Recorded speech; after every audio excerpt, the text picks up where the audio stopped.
I was 8 or 9 years old in my mother's bedroom when a man was stabbed to death in the other room.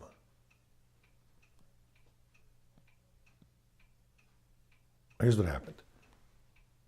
My parents were away one weekend. It was the mid-70s. And when your parents are away, as older siblings do, they decided to have a party. And, this was a neighborhood where you knew a lot of the people, and it was a bad neighborhood, but there were a lot of good people there too. And so my eldest sister and probably my elder brother, they decided to have a party. I was not in on the planning of this.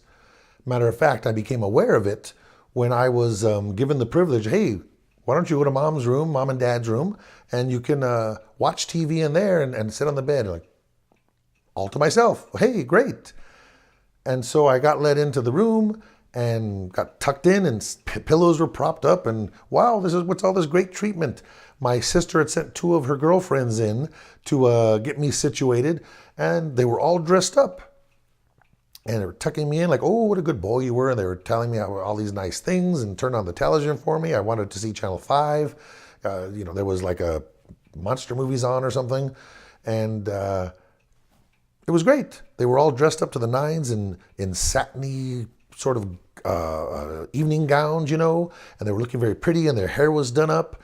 And again, it was the disco era. And I remember looking at them and thinking how lovely they were and how pretty they were, the two of them. And they were giving me a lot of compliments and all these things. And I felt like king of the world sitting up in the big king-size bed and the pillows. And it was great. And then they explained to me, oh, we're going to be having a party and things. So your sister said, you should stay in here.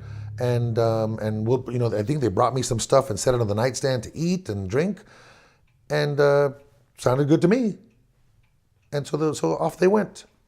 Closed the door, and there was no remote control. So I settled in on whatever channel it was. Like I said, I think it was Channel 5 monster movies. And I was in heaven. I could hear sounds of the party in the other room. It was loud and everything, but it wasn't too loud. I could hear my television fine. I'm sitting on the bed, like I say, 8 or 9 years old. And at one point, my sister came to check on me, and she opened the door and just kind of leaned in and, is everything okay? And I was like, fine. And in that moment she'd opened the door, I could see past her, just, it seemed like tons of bodies and people dancing and their hands in the air and all this stuff.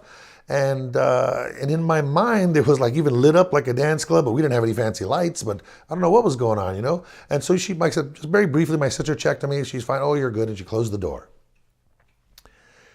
And so I was, not really paying attention at all to the party, but as I'm watching my movie, I hear the sounds change in the other room.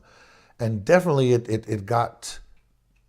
wasn't like a party. The music had stopped. There seemed to be a lot of yelling. Not screaming, it didn't feel like to me, but there was a lot of yelling and hollering and all these things, all these kinds of sounds. And I wasn't worried. It didn't bother me. I wasn't sure. I don't know what was going on, quite frankly. And then the two young ladies, they came back into the room, and they immediately came next to me, and they started soothing me and telling me, oh, everything's fine, everything's going to be all right, and everything else like that. I didn't know anything was wrong. And I was aware enough at that age that all this cooing and calming down, I was totally aware that they were doing it for themselves. And I hadn't really put together the gravity of what was going on. I was just like, oh, why are they here? Why are they telling me to calm down? I didn't think to ask them. I was like, oh, everything's fine. Everything's okay. And I remember very specifically looking at the girls, and they didn't, and shame on me for phrasing it this way in my mind, even at the time, they didn't look pretty anymore. They were very drawn in the face. I had to, over the years, I think back on it, and I've come up with these adjectives. They were very drawn, and they looked very worried. I didn't know what it was. In my mind, it was just like, ooh, yikes. I don't know what was going on, but they sure didn't look the same anymore. Their body was all different, and they just seemed haggard, and it was just, they didn't look nice. And they were making all these motions toward me about being calm and everything, and that was putting me off because I wasn't not calm. And I wasn't quite liking their presence, quite frankly. And that's all I remember about the night of the murder. Now here's a bit of the fill-in. Again, I don't remember any more of it than what I just told you. But here's a little bit of the fill-in that I learned over the years. What had happened was there was a party, and as parties happen, there were gate crashers. A couple of thug gang type member guys came in, and there was this gentleman. I want to say the gentleman that was killed, his name was Jorge, and he was an older. He was in the 1920s, so he did not. I didn't know him. He was a friend of the family, but I didn't really know him very well. I didn't know him, and but he was all dressed up as they all were, and he had a tie on and a suit, and they were having a lovely party, and these thugs came in. And if I'm remembering it correctly, as it was told to me, he was trying to get these people to respect our home, and hey, why don't you get out of here? You weren't invited. And push came to shove, and one of these creeps stabbed George to death repeatedly. And as he stumbled backwards, they stabbed him until he stumbled all the way into the kitchen, and he was leaned over the stove, and they continued to stab George repeatedly. And he stood up, bleeding profusely. They ran off, and I was told George then stumbled through the house and ended up dying right outside the house, in front of the house. And of course, not to be funny, that did kill the party. People would run away, and that's what I was hearing. And at some point, I don't know if those girls saw the stabbing, but they were coming in to make sure I was okay. And so I don't know what they knew. But like I say, I only remember the part I told you. I don't remember anything about the stabbing. Here's the other thing. My father came home. I don't remember now the status of my mother, father, where they both were. My parents were gone. I'm pretty sure of it. Or my mother wasn't there. But my father comes home, and he finds the house in disarray. And blood everywhere, in the kitchen especially. He explained to me years later that there was an inch of blood that had coagulated on the floor. And he had scooped it up with a shovel. After first he'd figured out what the hell happened. And one of the neighbors had come home and caught him after he'd already seen the house and said, hey, there was a party and this and that, and everyone's at the police station.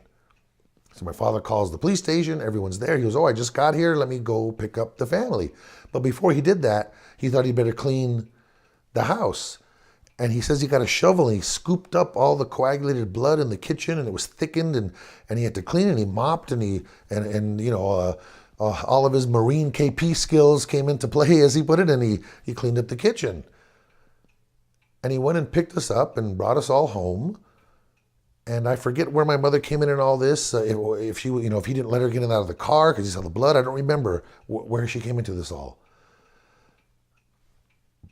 But we all came home and didn't really talk about it, that I recall. Didn't really talk about it for years.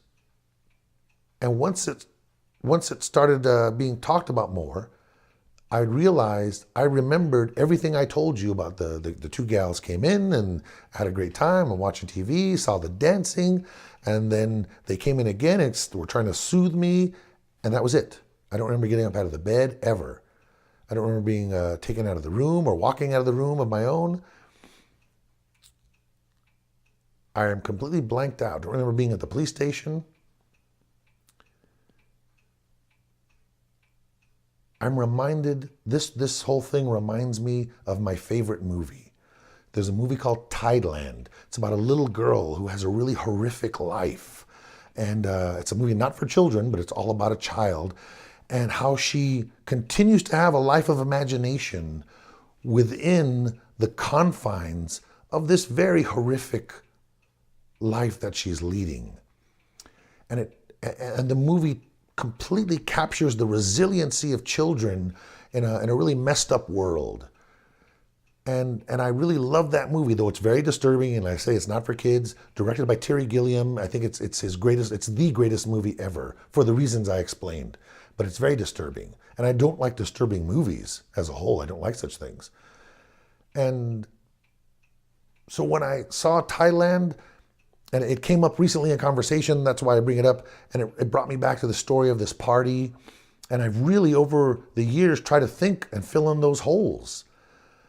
But I never can and never did. It must have, I don't know if I took a glimpse and saw the blood. I don't know what. I don't know if someone covered my eyes and pulled me out of the house. I have no idea. All I remember is exactly what I told you. The last thing was the two gals who I didn't think looked pretty anymore were kind of creeping me out, telling me to be calm when I wasn't uncalm. And so, I don't know. I think because of New Year's recently passed and all the parties and things, it kind of made me think of sort of the opposite of fun here at the beginning of the year. But on another level, not to talk about a depressing thing, but more so the fascinating strength that children have in dire situations. You know, they can bounce back like rubber. They're resilient. Anyway, that was what's on my mind.